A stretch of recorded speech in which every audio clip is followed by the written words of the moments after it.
nitrato de nitrito. ¿Y qué mecanismo de acción tenía? Libera óxido nitroso, adenilato, ciclasa, proteína, de ingreso de calcio, vasodilatación. ¿Qué efecto adverso importante? Porque a veces no es tan útil usarlo de largo plazo.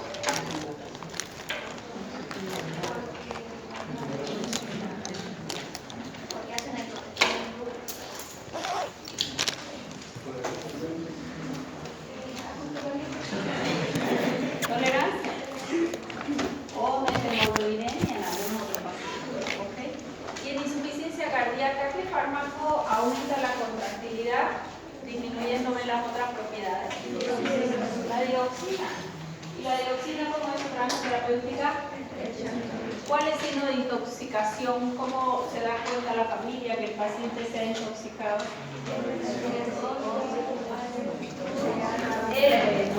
Esto es subjetivo. ¿Qué más? Trastornos de la marcha, paranoia, psicosis. No estudian nada, qué vergüenza. Qué vergüenza. Bueno, vamos, respiratorio. Vamos a avanzar a asma bronquial. Y en asma bronquial, ¿qué vamos a tener? Vamos a tener un síndrome clínico caracterizado por una obstrucción reversible de la vía aérea. Obstrucción reversible, porque si es irreversible se moriría el paciente en cada crisis, ¿cierto? Entonces, vamos a hablar un poquito de qué es lo que ocurre cuando hay un paciente con asma bronquial. Paciente con asma bronquial, ¿el asma es genético o adquirido? ¿Genético? Un poco sí, un poco no. ¿Genético o adquirido?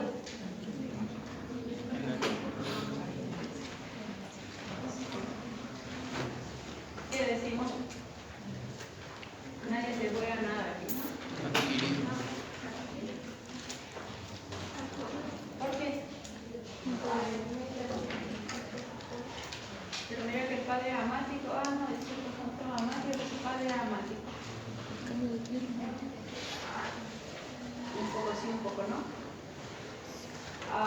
Asma bronquial es autoinmune, es inmunológica. Autoinmune es inmunológica. Autoinmune es cuando yo hago mi propio antígeno. ¿Qué significa? Que tiene que haber un primer contacto de un antígeno. ¿Okay? Hay predisposición genética, pero no es genético porque el niño no nació asmático. Ese va a ser a lo largo de su vida. ¿Okay? Si es inmunológico, ¿qué significa? Que yo necesito sustancia que le vamos a llamar alergenos. Necesito sustancia que le vamos a llamar alergenos, que deben tener su primer contacto con el paciente.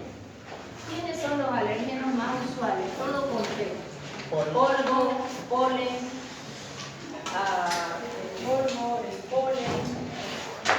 Fíjense ustedes que hay pacientes asmáticos que cuando hay cambios en temperatura hace la crisis, entonces también cambios de temperatura, fármacos como la aspirina, fármacos como algunos antibacterianos también pueden desarrollar crisis. O sea que es un alergeno. Un alergeno es una sustancia que entra en contacto dentro del paciente y ese paciente va a tener estas células que se llaman los mastocitos. Y esos mastocitos empiezan a formar anticuerpos. O sea que esto es un primer contacto.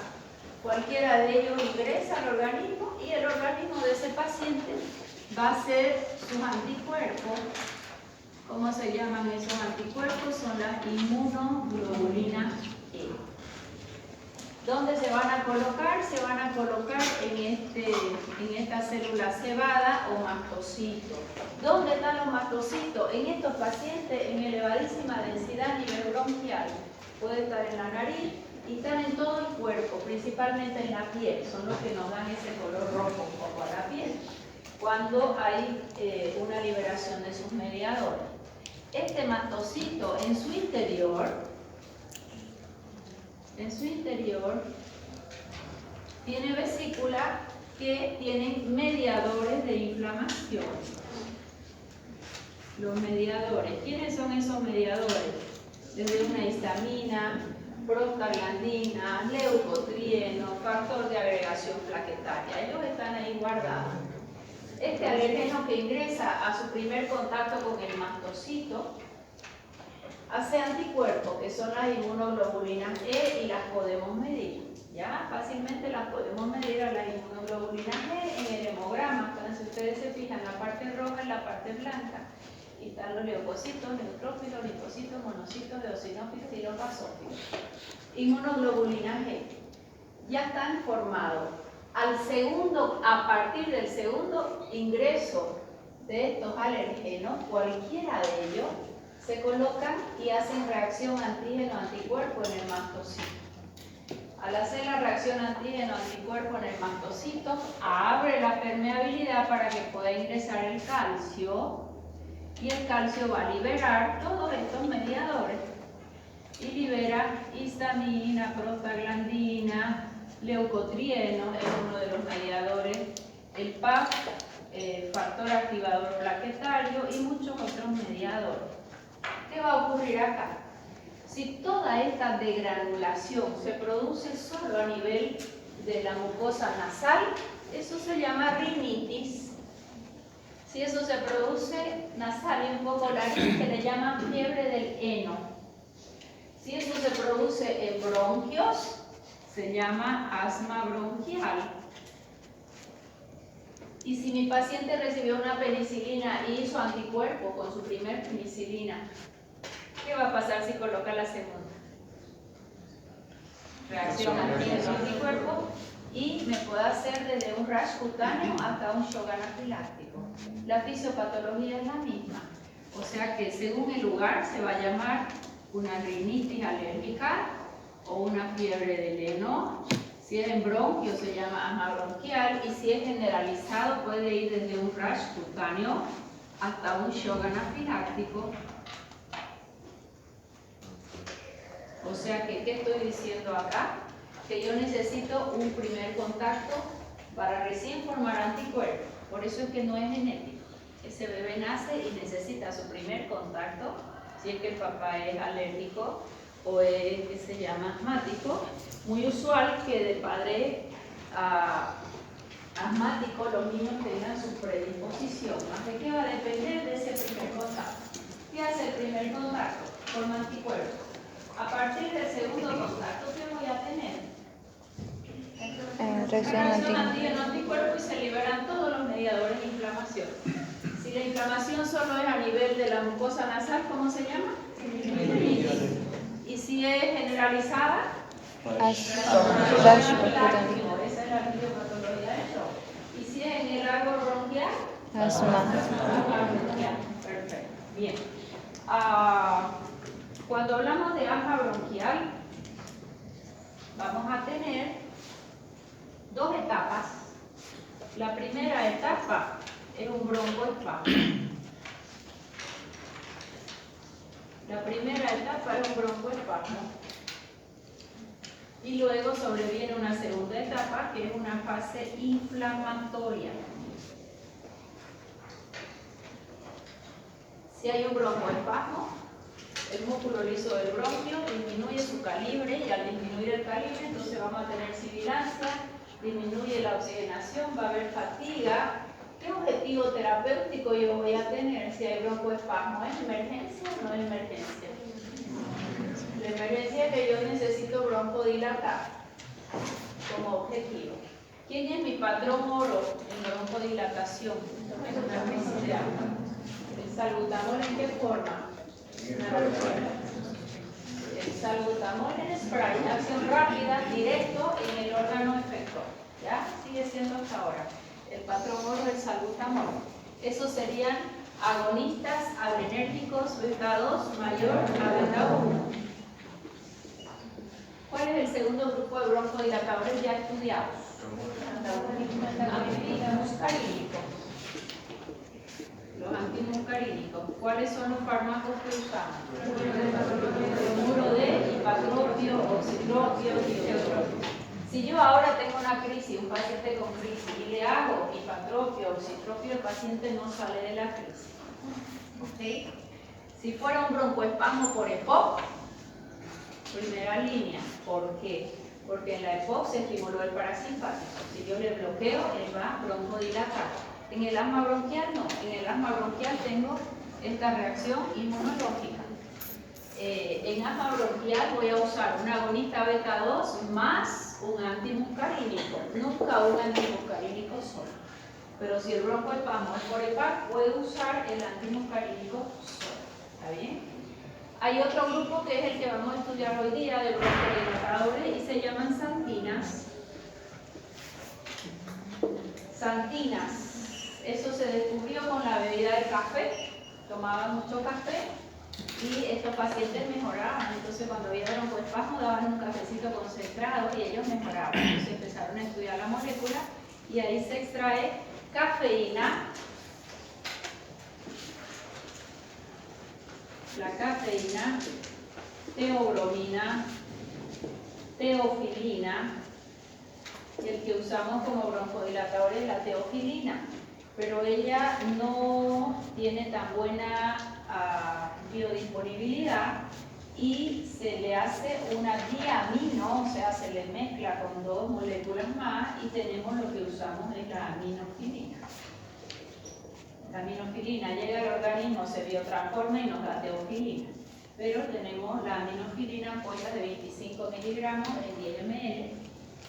25 miligramos en 10 ml y los comprimidos de 300 miligramos con 2 ranuras, o sea que puedo usar 100, 100, 100. Aminofilina. Cafeína también la tenemos en ampolla, más no usamos en asma bronquial. Ya vamos a ver que tiene otros efectos terapéuticos y eso le hace ser útil en la apnea del recién nacido, porque además de broncodilatar, estimula el centro de la respiración. Bien, entonces, en mi asma bronquial, mi primer objetivo es broncodilatar. Ya están estos dos estudiados, solo voy a hablar de estos enseguida. ¿Está bien? Luego de que ha habido ese broncoespasmo, hay una hipersecreción terrorista con un proceso inflamatorio severo. Ya vamos a ver después algunas laminitas, cómo se va remodelando ese epitelio bronquial. Lo mismo que pasaba con el remodelado cardíaco cuando había hipertrofia e infarto. Acá por todos estos procesos igual. Esta fase inflamatoria es más tardía. Esta es una fase temprana que es emergencia y esta es una fase más tardía. O sea que cuando hay la crisis de broncoespasmo siempre sabemos que viene con abundante moco y con un proceso inflamatorio severo. Pregunta del millón, ¿qué hacemos aquí si hay inflamación? Pues yo se lo dije recién, pero ¿por qué no un diclofenaco? O un ibuprofeno.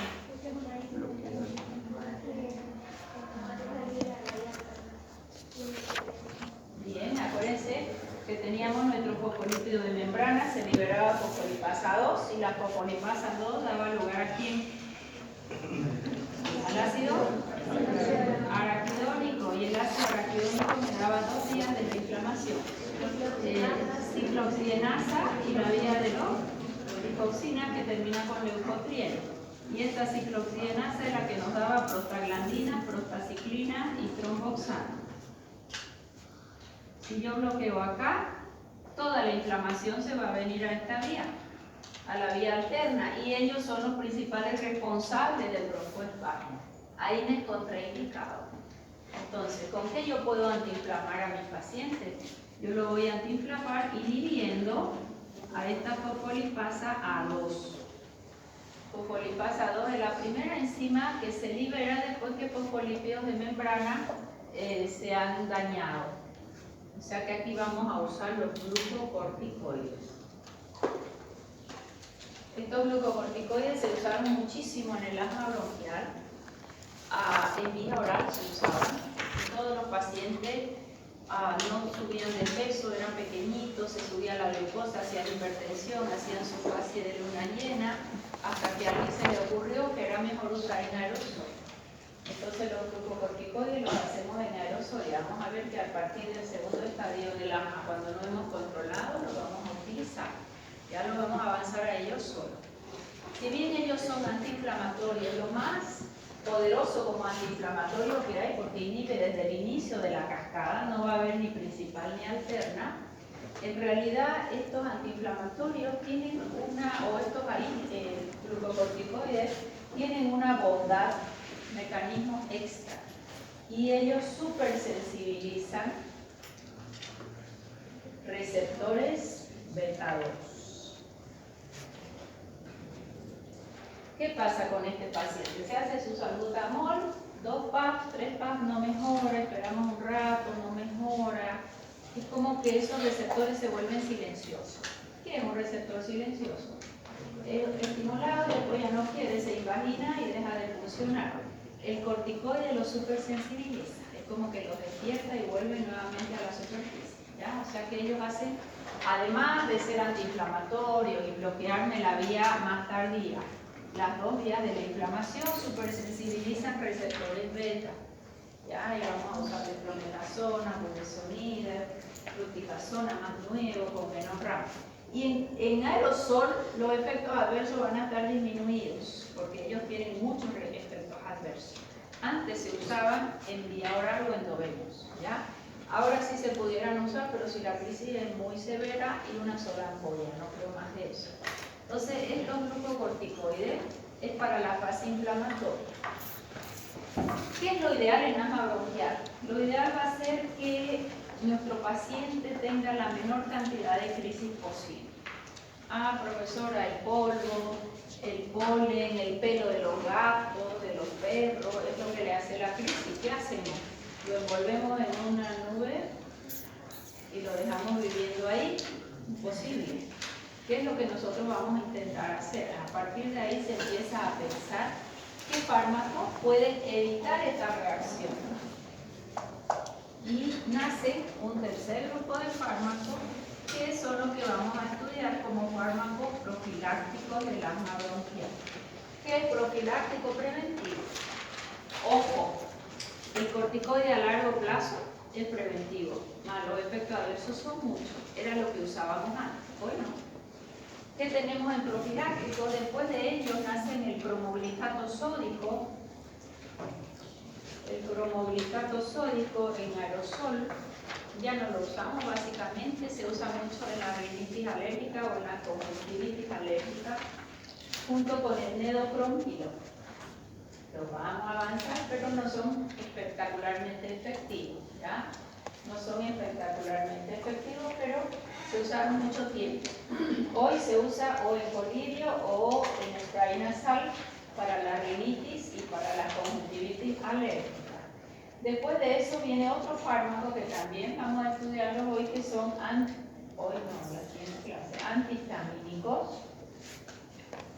Antihistamínicos H1 son los antialérgicos, porque acá uno de los mediadores es la histamina. Sin embargo, estos pacientes no mejoran solo con un antialérgico, pero hay uno en especial que se llama ketotifeno, que además de hacer el bloqueo del receptor de histamina cuando él ya se liberó, es como que a ese mastocito le hacen una protección, que no sea tan sensible, es como que lo hace más firme. Vienen los alergenos y ya él no degranula. Sin embargo, este fármaco no fue efectivo en todos los pacientes para prevenir las crisis y tiene un gran problema, tiene un periodo de latencia largo. ¿Qué era periodo de latencia? Desde que yo doy el fármaco hasta que hace efecto, 3 meses o 4 meses. Ah, las crisis vienen ahora en invierno y julio, ¿no? Ahora tenemos unos friecitos, después sale el sol y nos hace olvidar el invierno y después otra vez un flu que nos deja chicharrado. Entonces tendría que el paciente tomarlo desde marzo, abril, mayo, junio, para que en julio probablemente no vengan crisis. Entonces eso hace que el paciente abandone su tratamiento. Y encima que lo tomó 3 meses y que en algunos pacientes da algo de sueño todavía, no siempre va a ser efectivo en todos los pacientes. O sea que lo tomó 3 meses, le da un poquito de sueño, no es efectivo. Hoy en día, ¿qué usamos como profiláctico? Salmeterol es profilaxis para las crisis de cortito plazo. Yo voy a hacer ejercicio, sé que viene la crisis. Voy a entrar el niño a la piscina y de acá a 6 horas sé que va a venir crisis. Va a buscar un surcito con vecino de Santa Cruz, va a venir crisis. Eso es profilaxis también, pero en el corto plazo. ¿Sí? Montelukast. ¿Qué hace el Montelukast? Estabiliza este mastocito y le bloquea los receptores a los leucocitos. Probablemente él está siendo bastante más efectivo. Repito, no es que va a bloquear todas las crisis, no es efectivo en todos los pacientes. Si en la semana venía o en el mes venían 5 crisis, si vienen 2 ya es efectivo. ¿Ok? Pero no se ha visto que nunca más vinieron las crisis. Bien, entonces haciendo un resumen del AMA, ¿qué yo voy a decir? Yo voy a decir que la reacción es antígeno-anticuerpo, por lo tanto es a partir de la segundo contacto con el alergeno. Tengo una primera etapa que es emergencia, que es el broncoespasmo. Aquí nos vamos a entrar directo a la sangría. Y luego en su fase inflamatoria vamos a entrar con glucocorticoides, pero antes vamos a hablar un poquito de estos fármacos que no tuvieron tal expectativa porque no fueron tan buenos. Vamos a hablar de antihistamínicos y finalmente el Montelukast. ¿Preguntas hasta ahí? El asma en sus clasificaciones se lo clasifica en extrínseco e intrínseco. ¿Qué será un asma intrínseco? ¿Qué será un asma extrínseco? Está medio dormido, no como siempre, hay que ponerle un poco de aire frío a ver si se despierta. ¿Qué será un asma extrínseco y qué será un asma intrínseco? Fuerte. ¿Puede ser que el intrínseco tenga por factores internos del organismo y el intrínseco por factores externos? Tan simple como eso. En extrínseco es todo lo que hay ahí.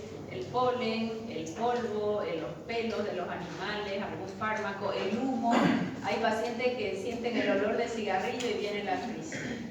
Más hay otro paciente que no hay ninguno de esos factores, está sentado aquí tranquilo y viene la crisis. O está mirando la tele en su casa, a lo mejor nació el hermano más chico y ya él no es el único. Nunca fue asmático y empieza con crisis asmática. Eso es un asma intrínseco con un componente psicológico. Yo tenía una alumna en farmacia hace muchos años cuando dábamos clase allá enfrente, chiquitita era, y tenía toda la fase cushiniana. ¿Cómo se dice cushiniana? De Cushing, ya. El síndrome de Cushing. Y un día trae a sus 2 niños idénticos a ella, ¿no? Ella era bien bajita y la carita era una hiena, la espaldita del búfalo, tal cual, ¿no? Y la gordurita abdominal y las patitas flacas, ¿no? Porque se comen las proteínas, los corticoides, en el largo plazo, ¿no?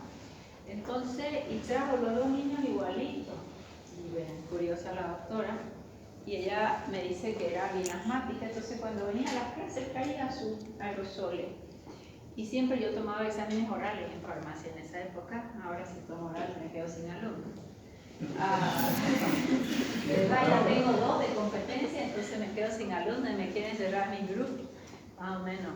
Pongo de oferta a la doctora Daya a ver quién quiere anotarse con ella, ¿no? Entonces soy buenita ya, ¿no? Explico con maíz, examen frío. No, estamos fritos. Pero eran las mejores. Mis alumnas de farmacia, un día me llamó el doctor jefe de San Juan de Dios, hace muchos años. Yo no lo conocía, quería conocerla, me llamó, yo dije, algo hicieron las alumnas, yo les coordinaba el internado, pues no había quien lo haga. Yo digo, así, bueno, tragando el aire, estoy escuchando cualquier cosa y digo, me voy a contener. Y me dice, quería conocerle, sus alumnas de farmacia le dieron huasca a los residentes de 2º año en farmacología.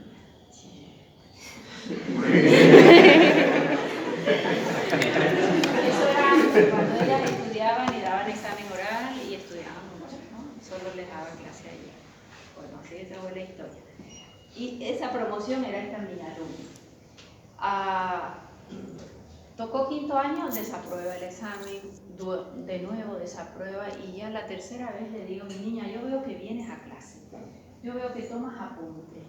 ¿Qué pasa? Doctora, yo a usted la veo y me da mi crisis y se me nubla todo. Y venía con los aerosoles, o sea, yo estaba acostumbrada a que ella pero era en el examen. ¿Y qué necesitas? Le digo, vamos a hacer una cosa, no me vas a ver, le digo, ponga un asiento allá contra la pared, le da vuelta, un examen brillante hizo. Entonces, ¿qué era lo que a ella le desencadenaba su crisis? El estrés. Y es una persona grande. Ella sí tiene su fondo asmático, ¿no? No es lo mismo que el que no lo tiene. Y ese es un asma intrínseco. En los niños a veces pasa. La mamá dice, todo era perfecto, nació su hermano y empezó a enfermar. Y vos escuchas y hay las sibilancias y hay todo. Ese es el asma intrínseco, es el más difícil de controlar. Porque el asma intrínseco, si vos sabes que tras que levantas así la sábana vas a empezar con tu crisis, dispara, ¿no? Y tu mamá sabe que no va a atender, que no te va a hacer tender dictamen, digamos, ¿no? De terror. O que no va a barrer polvillo mientras vos estés en la habitación. ¿Queda claro? Entonces eso es la diferencia entre el asma intrínseco y el intrínseco. El intrínseco es el más difícil de poder, ¿qué se llama? De poder manejarlo, ¿ya? Otra anécdota, pues si no, no voy a avanzar nunca. ¿Alguien cante? Una pregunta, ¿y por qué cuando cambia el clima vienen las crisis? Los cambios de temperatura son factores que desencadenan. El cuerpo siente el cambio de temperatura y funde granula el mastocito. ¿Alguien que me ayude aquí? Vamos a hacer la santita. Bien, después vamos a ver unas imágenes un poco más bonitas de asma, pero la idea más importante ya está. Bronchodilatación, inflamación como fase tardía y finalmente, ¿cuál es mi objetivo? Que no venga la crisis. Hay un remodelado importante.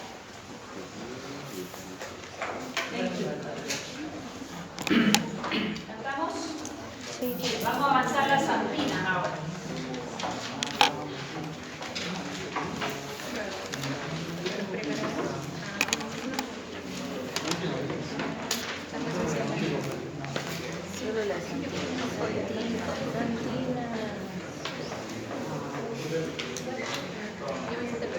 ¿Te gusta?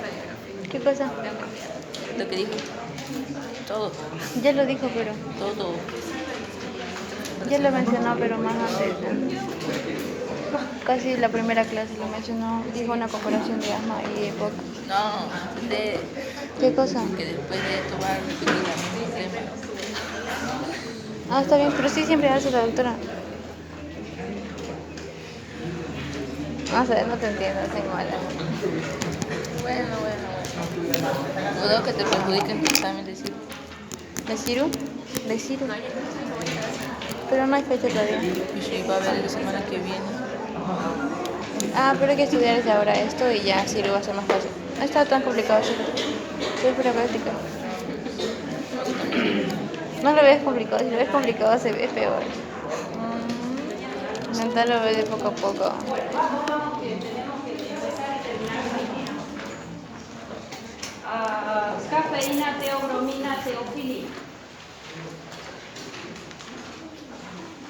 La aminofilina es la que vamos a usar como fármaco, la tenemos en ampolla, la aminofilina y también en comprimida.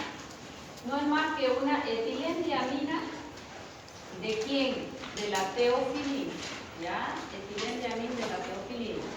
Se le ha puesto estos dos grupos de etileno, son dos grupos etilos, son dos carbonos con dos aminas. Eso simplemente para que mejore su biodisponibilidad, porque ella solita no tiene buena biodisponibilidad. La molécula me la aprenden de memoria. Ya, estas son las metilxantinas y vamos a ver su mecanismo de acción. Quiero que primero lo pensemos. ¿Qué pasa acá si yo le digo que se inhibe a la fosfodiesterasa? Toda vez que el ATP se está degradando de ATP, va a pasar hasta ANP cíclico. ATP, ADP, ANP, ANP cíclico que actúa como segundo mensajero. Y él lo que hace es estimular a la fosfodiesterasa. Cuando hay fosfodiesterasa, que aquí la fosfodiesterasa va a ser por cualquiera de las dos vías activadas, por la del ATP o de la de guaniltrifosfato, cualquiera de las dos, vía adrenérgica o vía colinérgica. Las dos forman fosfodiesterasa y ella favorece el ingreso de calcio en el bronquio. ¿Qué pasa si ingresa calcio en el bronquio? Broncoconstricción. Si ingresa el calcio hay broncoconstricción. Bien, ¿qué es lo que va a hacer? Las anginas van a inhibir a esta hermosa fosfodiesterasa para cualquiera de las dos vías. Acuérdense que yo tengo broncoconstricción por vía colinérgica y por vía adrenérgica. ¿Está bien? Entonces vamos a inhibir aquí a la fosfodiesterasa. Si yo inhibo a fosfodiesterasa, disminuye el ingreso de calcio y son fantásticos broncodilatadores. ¿Y por qué no lo estudiamos antes? Porque como broncodilatadores ellos van a ser mi última elección. ¿Por qué? Porque su franja terapéutica es estrecha entre lo efectivo y lo tóxico, ahí nomás. ¿Y cuál puede ser su efecto adverso importante si toman mucho café, por ejemplo? Que es denominador común en todos los broncodilatadores por algún mecanismo. Salbutamol da taquicardia, hipatropio da taquicardia y aminofilina también, por mecanismos diversos. Más todo, cuando yo sé que hay broncoconstricción, ahí está fosfodiesterasa. ¿Okay? Franja terapéutica estrecha, el paciente puede hacer taquicardia y además las anginas tienen 7 efectos farmacológicos, además de ser broncodilatador. La broncodilatación es el principal efecto farmacológico, pero tengo 7 más. Bien, inhibo fosfodiesterasa, disminuye ingreso de calcio, broncodilatador. Aún así, esa es la teoría que más se acerca al mecanismo de acción, ¿ya? Inhibir a la fosfodiesterasa. Pero también el AMP se encarga de estimular la función cardíaca, por eso da taquicardia, a la vez que relaja el músculo liso porque disminuye el ingreso de calcio. Y probablemente también él es inmunomodulador, o sea que sería un profiláctico. Pero claro, si yo lo quiero como profiláctico, para que ese sistema inmune del paciente esté como dormido y no degranule el mastocito, ese paciente va a vivir con taquicardia y lo tendría que usar de forma permanente. Eso no dio resultado. Hay otro mecanismo de acción que se conoce muy bien, que es antagonista del receptor de adenosina. ¿Ya? O sea que las anginas tienen 2 mecanismos de acción. Inhibe fosfodiesterasa, disminuye el ingreso de calcio, broncodilatador y además bloquea receptores de adenosina. Bien, aquí tenemos una broncodilatación. ¿Quién hace broncoconstricción? Acetilcolina. Entonces, ¿qué le vamos a hacer? Un antagonista muscarínico. ¿Quién puede hacer una broncoconstricción? Adenosina, que es otro autacoide. ¿Quién le va a bloquear receptor de adenosina? Es la tirofilia. ¿Está bien? Y bueno, acá tenemos la agonista beta que va a favorecer el uso agonista de los receptores beta-2. Bien, efecto farmacológico. Vamos a ir pensando. Algunos lo van a poder pensar, otros no. ¿Qué efecto farmacológico vamos a tener? ¿Cuál era el primero? Broncodilatador. Y si yo le pregunto por qué broncodilatador, ¿cuál es la respuesta? Inhibe a la fosfodiesterasa, disminuye ingreso de calcio. Y la segunda, bloquea receptores de adenosina. Él, además de ser broncodilatador, esto es muy beneficioso, estimula al centro de la respiración. ¿A qué paciente le quiero estimular el centro de la respiración? Pacientes con apnea, principalmente la apnea del recién nacido, el prematurito que se olvidan de respirar. En ese caso vamos a usar la cafeína en ampolla. En ese caso vamos a usar la cafeína en ampolla. Este paciente está con broncoespasmo. ¿Qué más hace aminofilina? Él estimula los músculos de la respiración, favoreciendo la respiración. ¿Cuáles son los músculos de la respiración? Estimula músculos respiratorios, el diafragma y a los intercostales. Diafragma e intercostales. Dijimos que me bajaba un poquito el sistema inmune, o sea que era un inmunomodulador, pudiera usarse como profilaxis del asma por ser un poquito inmunosupresor. Este efecto es en el largo plazo, no fue tan bueno, pero lo tiene, ¿ya? ¿Qué pasa a nivel renal si yo tomo mucho café? Aumenta la diuresis. Y si aumenta la diuresis, ¿qué va a pasar con la presión? Disminuye la presión arterial. Pero ¿qué pasa con mi corazón si yo tomo mucho café? Aumenta el trabajo cardíaco y me va a dar taquicardia. ¿Se entendió? Entonces esos son sus efectos. Broncodilatador, estimulante del centro respiratorio, estimula los músculos de la respiración, tiene ligero efecto inmunosupresor, favorece diuresis, baja presión arterial, aumenta trabajo cardíaco. Algunos falta, vamos a ver cuál falta. Relaja el músculo bronquial, es broncodilatador. Estimula el centro respiratorio. ¿Para qué lo usarían? Apnea, principalmente de recién nacido. Funciona muy bien en los recién nacidos. Estimula el corazón, ya lo hemos puesto, y el sistema nervioso central. ¿Qué nos produce cuando tomamos mucho café el sistema nervioso central? Quiero seguir tomando café porque todo me entra, dice, ¿no? Porque me aumenta la atención, me secreta dopamina, y la dopamina me hace, además de sentir bien, que todo ingresa. ¿Y qué pasa si estudio el último día, la última noche, como estudian mis alumnos? Queda todo prendido acá en la memoria a corto plazo. Vienes a dar el examen, vas muy bien, te devuelvo tu examen. ¿Cuánto sabía? ¿No les ha pasado? Mamá mía, yo no copio, mira cómo te sabía. Vas feliz con tu examen, pero no quedó nada aquí. Porque la memoria de largo plazo, ¿quién es su mediador? ¿Y la acetilcolina es el estrés o la tranquilidad? Ahí es donde hay que estudiar. Tranquilo.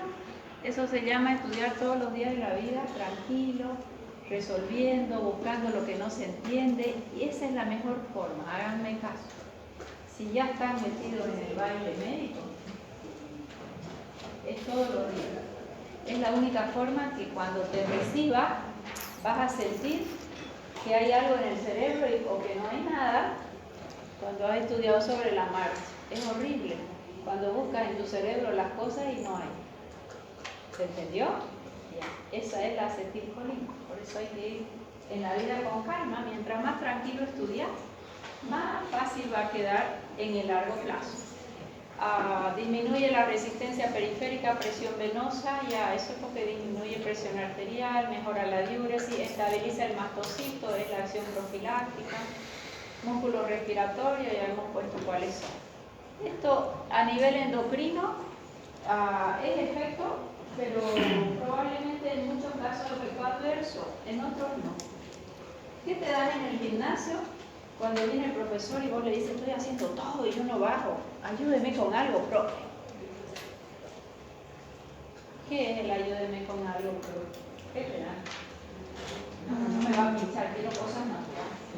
No consigo más. Te ponen testosterona y... Cafeína. Aumenta el metabolismo basal. A ver, pensemos, ¿por qué se llama quemador de grasa? Mi corazón tiene 72 latidos por minuto, es perfecto. Si yo me tomo la cafeína que te la dan con 100 miligramos, arriba de 100 miligramos, un Red Bull, en lugar de 70 yo voy a tener 100 latidos. Tolerable. Cada minuto tengo 30 latidos más, en un minuto. Voy a gastar más calorías o menos calorías. Vale, de peso durmiendo, dicen, ¿no? ¿Y qué te dan? Te aceleran el corazón a mí. ¿Ok? Esos son los llamados quemadores de grasa, los que aumentan el metabolismo basal. Pregunta del millón, ¿es para todos? No. ¿Todos lo toleran? No. ¿Qué es lo mejor para bajar de peso? Tiene la mitad del Picasso y póngase a caminar. ¿Se entendió? Eso es porque aumenta el metabolismo basal. Aumenta el metabolismo basal que no todos los pacientes lo van a tolerar. Aumenta el nivel de ácidos grasos libres. ¿Por qué? Porque si yo estoy gastando más energía, estoy gastando 2.500 y como 2.000, ¿de dónde van a salir las otras 500? Si tengo un ayuno relativamente prolongado, mis ácidos grasos, si hay ejercicio, si si hay ejercicio, entra en beta oxidación y se van a gastar ácidos grasos libres. Y si primero el hígado va a dar glucógeno y va a haber glucogenólisis, como va a haber glucosa, probablemente aumente insulina. Esto va a depender de cada individuo. El primero, hasta ahí estamos de acuerdo. Pero si a mí me sube mi metabolismo basal y como todo el día, muy difícil que yo mueva ácidos grasos. Todo va a depender siempre de la cantidad que ingiero y la cantidad que gasto. ¿Ya? No hay nada mágico ni nada disparatorio. ¿Qué hace a nivel del estómago si toma mucho café?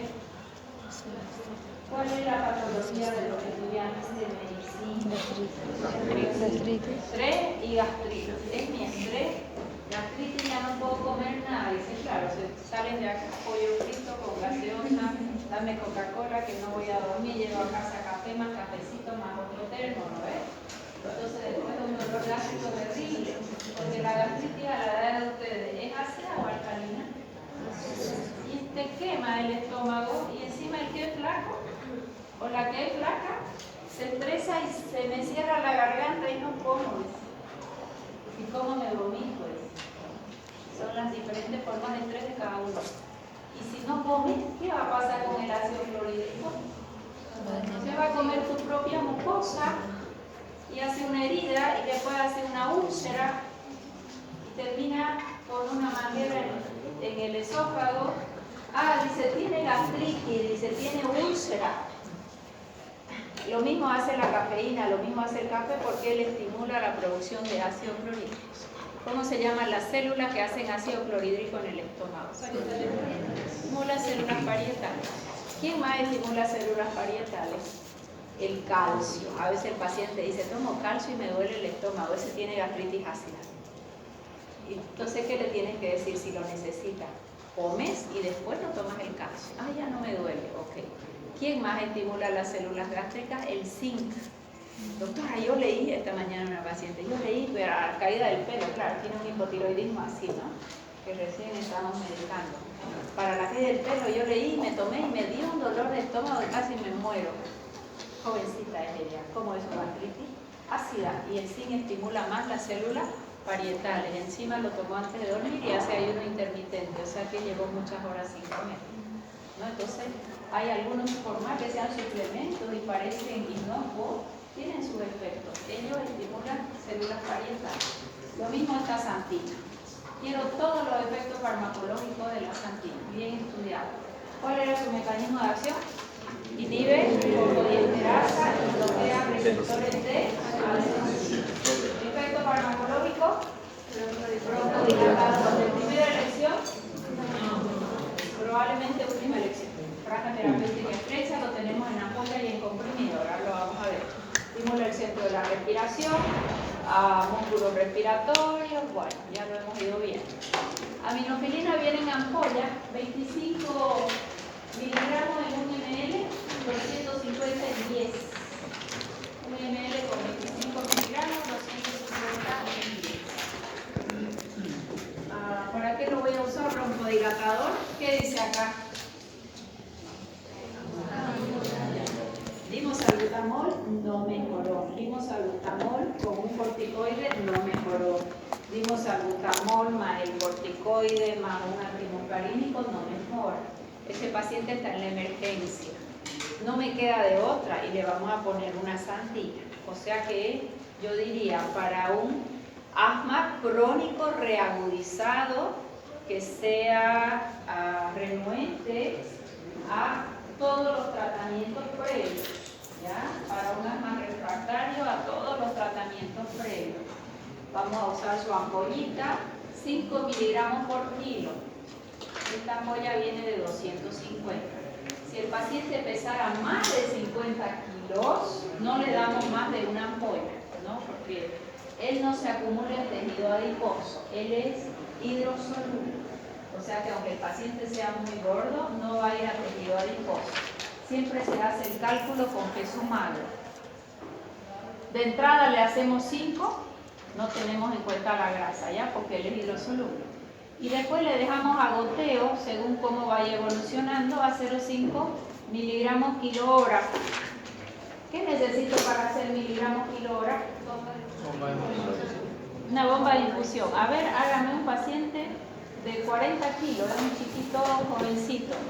Hágame la dosis de inicio y la dosis de carga, volando, para contar cero. Ahora se quieren despertar todos, ¿no? Yo voy a decir quién va a pasar. Y el que no lo haga tiene un punto menos en práctica, 8 puntos menos. El que lo haga bien, le vamos a dar un aplauso. 40 kilos. Quiero su dosis de inicio y quiero una dosis de mantenimiento hasta contar cero. Si la ampolla trae 250, ¿qué es una buena dilución? Listo, a esa dilución. Vamos. Quiero saber cuántas gozas por minuto.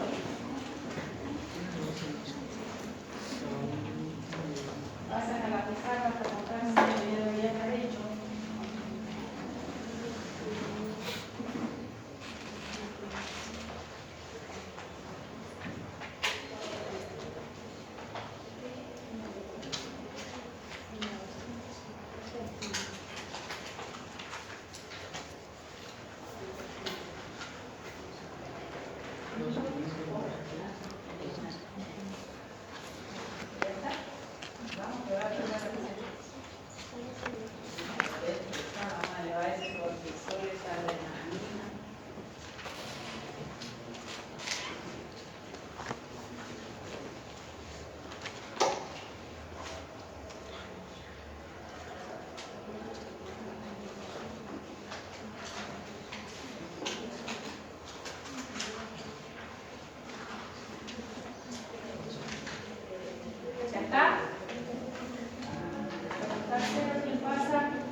Puede diluir el menos, puede diluir más, pero hagamos una dilución fácil para que sea un miligramo y medio. Si hubiese retención de líquido, puede diluir en menos.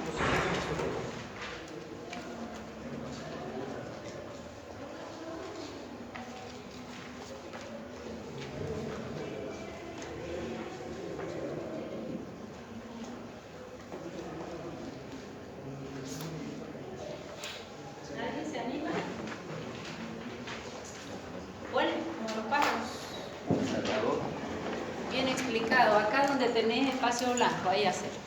Por todo. De modo, ¿qué voy a hacer? Y ahí lo voy a tapar. Vamos. La dosis de inicio sería, Aquí hacelo donde María. al pesar 40 kilogramos, por kilogramo la dosis va a ser 5 miligramos. Entonces, si por cada kilogramo del paciente necesito 5 miligramos, ¿cuánto voy a necesitar si el paciente pesa 40? Hacemos regla de 3, 5 por 40.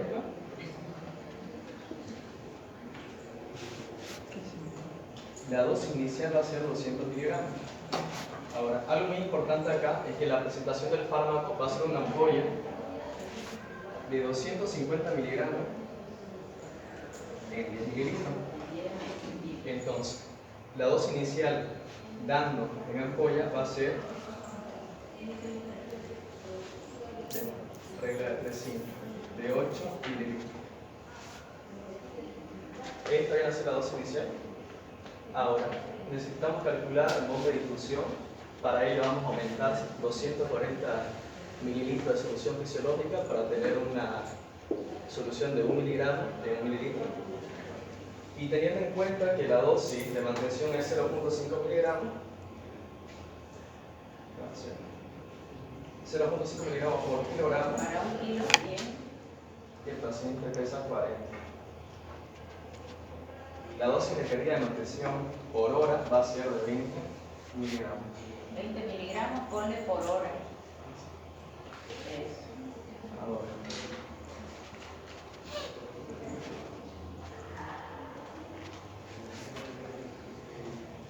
Un ml en una hora.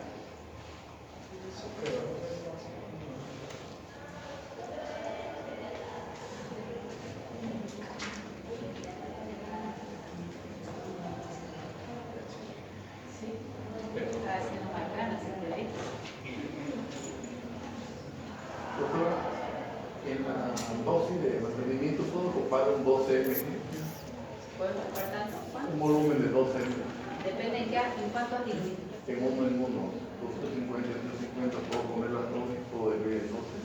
Es que ya está diluido. 250, en 250 ya es tu dilución. Tenés 1 ml en 1 miligramo. Y vos necesitas 20 miligramos, son 20 ml. Podés haberlo diluido en 100 primero, podés diluirlo en 50. O un asma terrible y quieres dejarle a goteo, capaz 24 horas, le vas a dejar, va a ser en un suero de 500 o en uno de 1000. Y de acuerdo a la respuesta del paciente, subir o bajar goteo.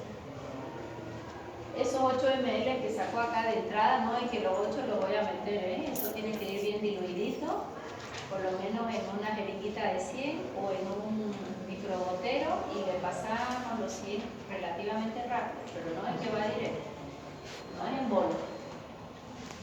¿Para qué diluimos? Diluimos para que el fármaco es muy agresivo, para que no me dañe las venas, para que no haya un efecto tan rápido y violento, que no haya shock de velocidad.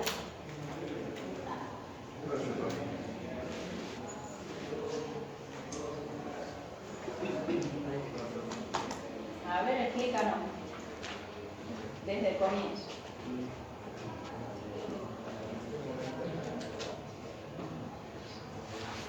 Si está mal, me robo 8 puntos. No vamos a estresar.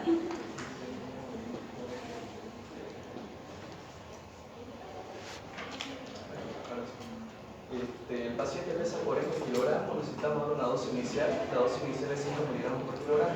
Para un kilo. 5 miligramos para un kilo. ¿Todos hicieron bien hasta ahí? ¿Cuánto necesitamos para nuestro paciente de inicio, que es a 5 miligramos para un kilo? Él pesa 40 kilos. 5 por 4, 20, 200. Y si yo le pregunto al curso, ¿cuánto voy a poner? 200 miligramos. La ampolla viene 250 en 10 ml. ¿Qué hago? No diluyo. Primero tengo que saber cuántos ml voy a sacar de la ampolla. Y él me hizo por ahí. La ampolla tiene 250. Ponete a un ladito que te miren eso. 250 tiene la ampolla en 10 ml. ¿Y yo cuánto quiero? Solo 200. Entonces, ¿cuántos ml voy a retirar de ahí? 8. Ese es para la dosis de ataque. No se lo puedo poner los 8 directos. Generalmente ponemos un microgoterito con unos 50 ml o con 100. Pongo ahí los 8 y los paso. Sin tomar en cuenta mucho esa dilución. Simplemente para que no entre directo. ¿Se entendió? Ya le hicimos la dosis de ataque. Empezó a respirar mejor el paciente, pero hemos visto que en el asma viene después un proceso inflamatorio que lo agrava. Primero el broncoespasmo y después todo se inflama, se llena de secreciones, me disminuye la luz y no es que se acabó la crisis, recién empezó. Entonces yo voy a dejar mi tratamiento broncodilatador unos 2 o 3 días fácil, porque la segunda parte es mucha secreción y eso favorece el broncoespasmo. ¿Qué dosis le voy a hacer de mantenimiento? ¿Para un kilo cuánto? 0,5 microgramos por kilo, pero que entre en 1 hora eso. ¿Sí? A ver cómo lo hiciste. 0,5 miligramos para un kilo. ¿Cuántos kilos de paciente tengo? 40. 40. Entonces, ¿cuánto tiene que entrar en 1 hora? 20 miligramos. ¿Cómo meto 20 miligramos en 1 hora? Hemos hecho nuestra dilución. ¿Cuál es nuestra dilución? 250 en 250. ¿Dónde está tu dilución? Mentalmente. Sí, la tiene que Yo 250 miligramos, trae mi ampolla. ¿A cuánto voy a diluir? En 250 ml. Esta dilución puede ser en 100, puede ser en 150, puede ser en 500, en lo que yo quiera.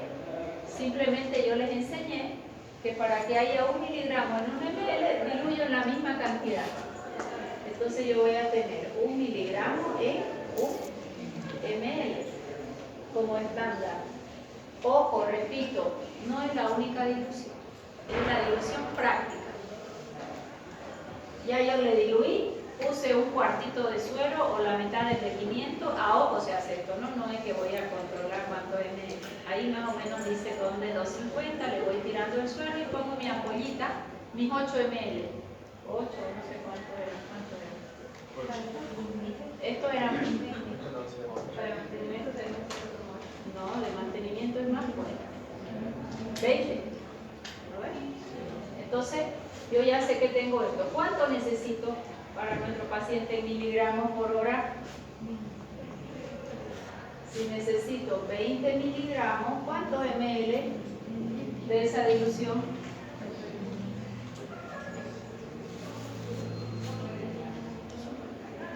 ¿Cuántos ml?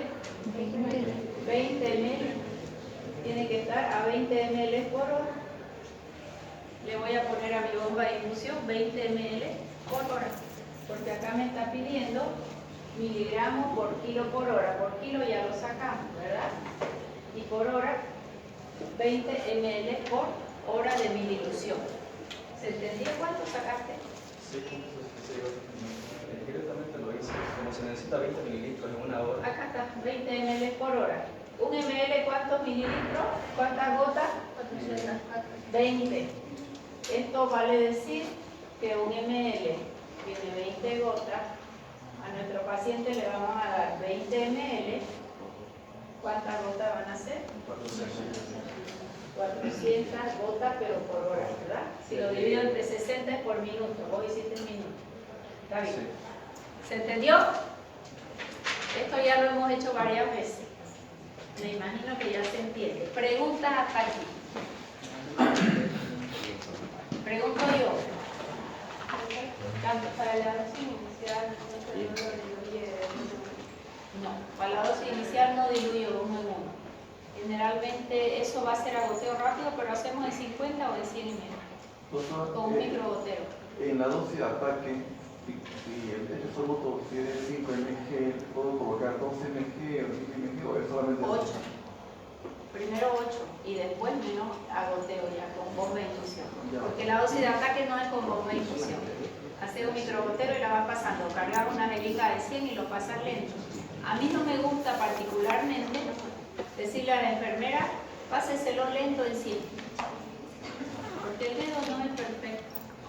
Y si ella tiene algo que hacer, está mirando para cualquier lado, que otro paciente se le va descompensando y no es que lo va a colocar en 20 minutos. Yo de preferencia eso protocolizamos en el Hernández Vera, microgotero. Nada pus, microgotero. Es un poquito más de gasto, pero le pongo mis microgotas ahí y eso va a entrar en 5 a 10 minutos. ¿Sí? Ojo, ese cálculo lo hacemos y de pronto el paciente ya está mejor, estamos con un goteo de 20 ml por hora, ya no hay roncus, no hay sibilancia, está taquicardizando. ¿Qué hago? A ver, me atiendo. Salió de la crisis, las sibilancias han bajado, pero ya está taquicardizando el paciente. Estamos a 20 ml por hora. ¿Qué hago? Sí, señora, mi dilución ya está hecha. Le voy bajando goteo en lugar de 20, le pongo a 15, le pongo a 10. La misma dilución ya está hecha, no hago otro cálculo. Ya es la clínica del paciente. Ya él está respirando bien, pero claro, esto taquicardiza. Ese es el gran problema, franja terapéutica estrecha. Solo a ese goteo lo bajo hasta cortar. ¿Se entendió? De pronto parece que hizo otro broncoespasmo, algo pasó y no se controló, volvió a aumentar mi goteo.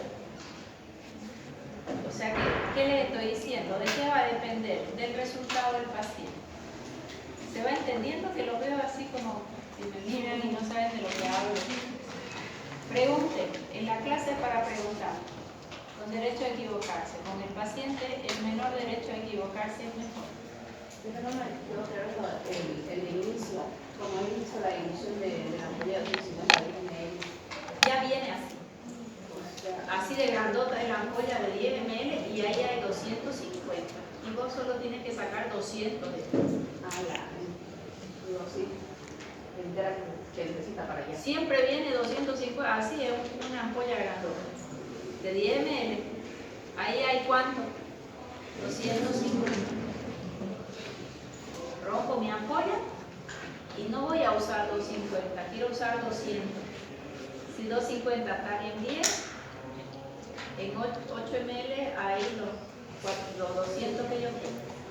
Saco con una jeringa y boto los otros dos. ¿Queda mejor? Eso de arriba no es dilución, es como viene la ampolla. Esa no viene en 1 ml ni en 2, viene en 10, es bien grande. Entonces al inicio no diluimos, solamente sacamos lo que necesitamos. Saco lo que necesito y lo voy a diluir sin hacer un cálculo, generalmente o en una jeringa de 100 o en un microgotero, para que no entre directo, nada más. Solo para diluir, porque tiene que entrar rápido, un goteo rápido. Ahora, o sea, si lo voy a usar este fármaco, es porque el paciente no está respirando. ¿Ok? O sea, es una reemergencia. Lo ideal es no llegar a este fármaco. O sea que se lo vas a poner, pero si lo pones así, los 8, le va a quemar las arterias, la vena, depende si tiene vía central o no, le va a quemar y va a hacer shock de velocidad. Siempre debe ir diluido. Solamente en la otra. La otra dilución es importante porque entra por hora con bomba de infusión. La primera no entra con bomba de infusión, la primera entra derechito. ¿Veo mejor? Quiero preguntar entonces la de 12 de mantenimiento, ¿cuánto de la ampollita de 10 ml entraría? No, vas a usar una ampolla de 250 y lo pones en 250. O usar 2 ampollas y lo pones en un frasco de 500. Botella de 250, ¿no? Ya más o menos se da cuenta, y si este era un niño, ¿no? El pediatra se da cuenta si va a tener que usar 1 o 2 días y la va bajando de a poquito, entonces se hace un suerito de 500. ¿Cuánto va a entrar? 2 ampollas. Porque 250 más 250 es 500 miligramos. ¿En cuánto es una buena dilución? 500. Ah, dice ¿qué se llama? El pediatra. Dicen, póngame una sola ampolla en un suero de 1000. Y él le va graduando el goteo de mantenimiento. Puede diluir una sola ampolla en 1000, puede. Una ampolla en 500, puede. ¿Se entendió? La dilución que yo les enseñé es una dilución práctica, repito, no es la única. ¿Está mejor?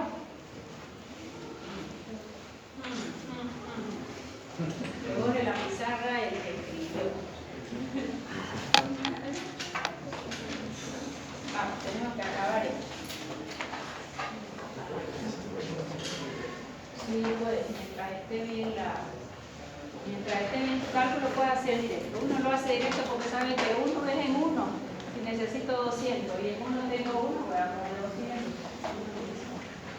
Aminofilina usamos en broncoespasmo agudo, repito, refractario al uso de los broncodilatadores menos tóxicos.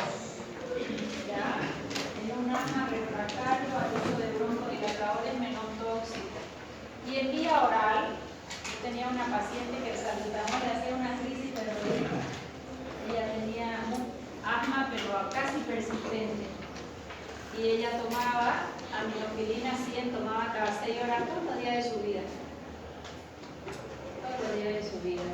Era chiquitita y gordita porque le habían dado mucho corticoideante. Les hablo de 20 años atrás. Broncoespasmo crónico, hay una deliberación sostenida. La idea es que tu paciente no llegue.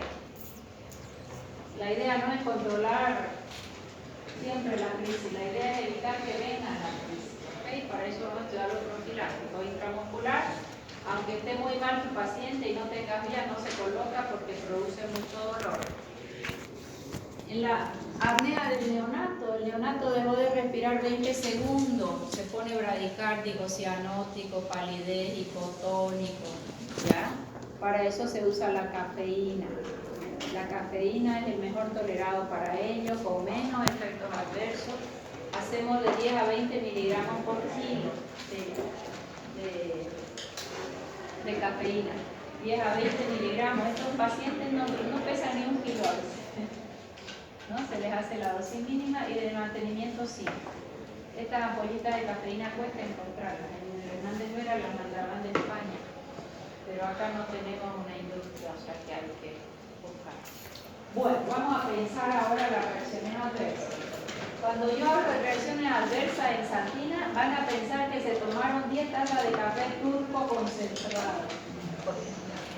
estos cursos son de terror, ¿no? Y a veces para dormir como esa serie turca, son tan dramáticos que no podés entenderlo. El drama que se hace, son de, te distrae o te deja más despierta, ¿no? La serie es una payasada.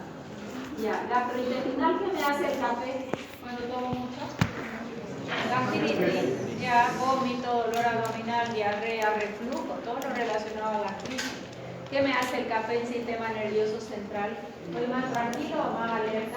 Alerta, irritable, me da insomnio. Si el paciente tiene antecedentes de convulsión, puede convulsionar. A nivel cardiovascular, ¿qué me da el café? Taquicardia, hidrasina. Este es un dato importante. La franja terapéutica, no me puedo pasar de 10 a 20 microgramos ml en sangre. No lo que yo administro, esto es en sangre. Nivel plasmático, de 10 a 20 microgramos por ml. Arriba de 20, terrible la taquicardia. Abajo de 10 no hay mucho efecto. Hacen hipopotasemia porque él es diurético. Hipofosfatemia, hiponatremia porque es diurético. Se va el magnesio y se va el calcio. Se va magnesio y se queda calcio, perdón. Hace hipomagnesemia e hipercalcemia. Él estimula el ácido clorhídrico. Y todo lo que yo coma con calcio se va a absorber mejor, porque el calcio se absorbe en pH ácido gástrico. A nivel mental, claro, yo estoy más concentrada, ¿verdad? Pero me da ansiedad, psicosis, más agitación. A nivel metabólico me hace hiperglicemia, hiperuricemia. A nivel urinario voy a orinar más, diuresis, baja presión, hipersensibilidad como cualquier fármaco. Todos los fármacos van a hacer hipersensibilidad, claro, aunque yo creo que sí. Los pacientes asmáticos encima son súper hipersensibles. Ya, hipersensibles son reacciones de hipersensibilidad, desde tipo 1 hasta tipo 4. Agarran poco frecuente si tengo hasta 10 microgramos ml en sangre. 15 empiezan a aparecer y 20 terroristas. Puede hacer parada cardíaca con taquicardia.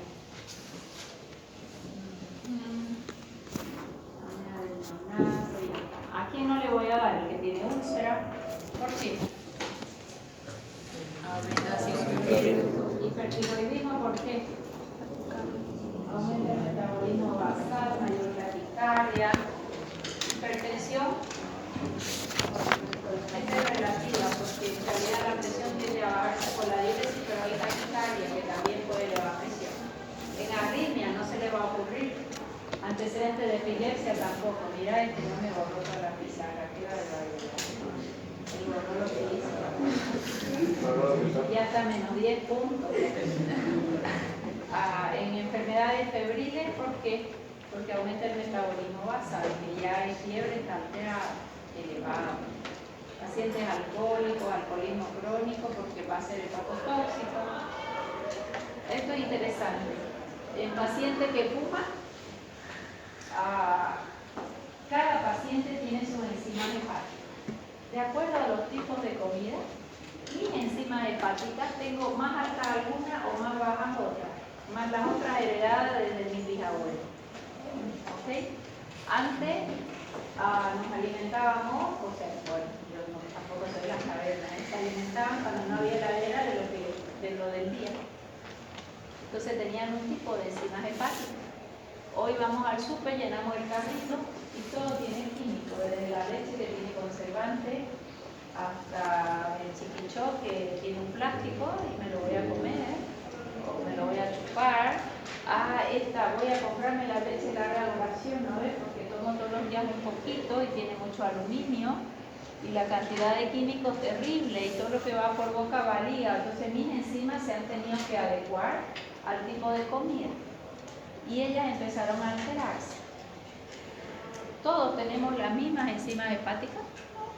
Le doy un café, ahorita alguno va a quedar súper despierto y otro se va a dormir arriba del café porque está cansado, ¿sí o no?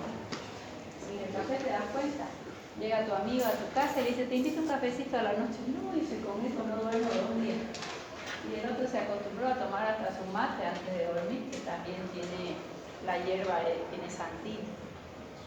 ¿Ok? ¿Qué estoy queriendo decir?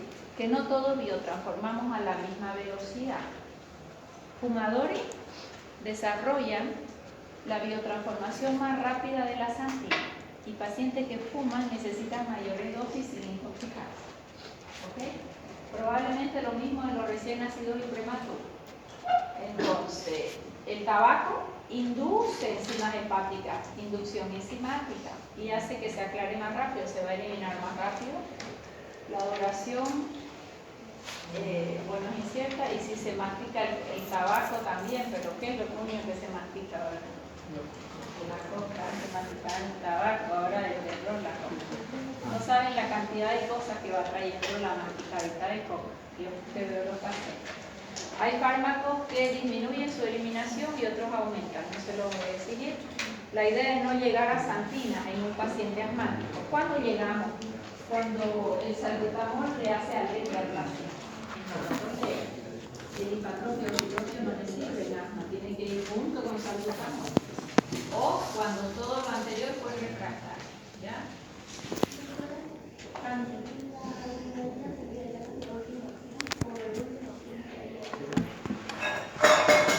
Con un broncoespasmo severo, como está en un shock anafiláctico, le hace tu adrenalina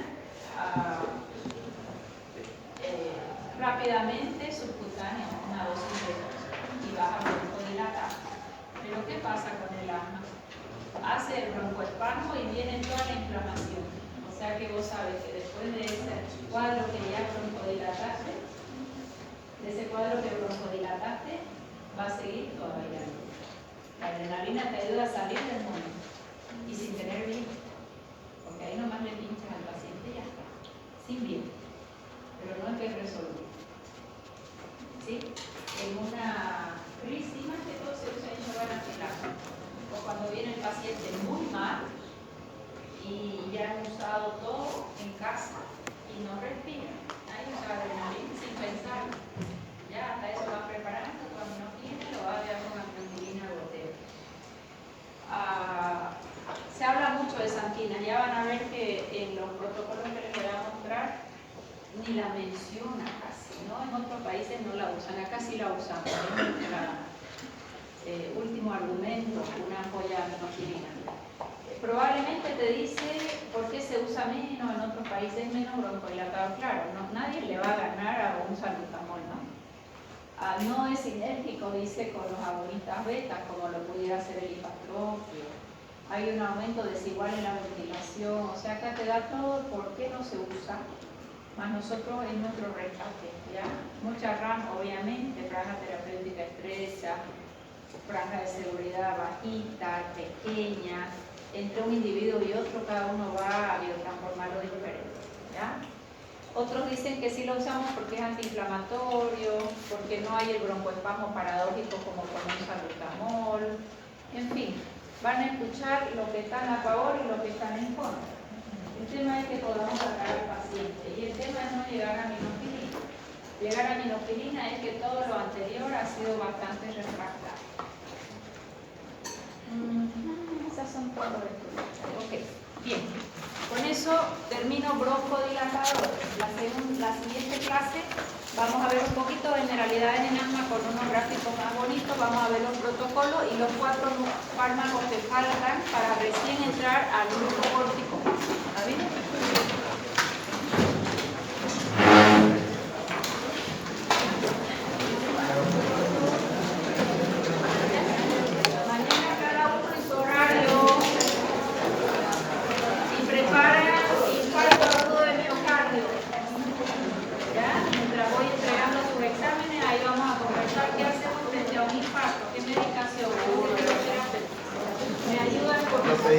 ¿Va a enseñar o va a aprender? No, señora.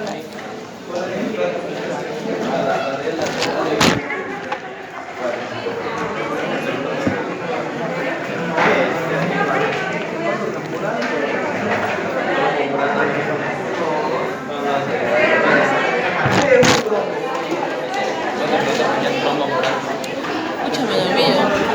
Estaba bonita la clase. Me lo di, pues.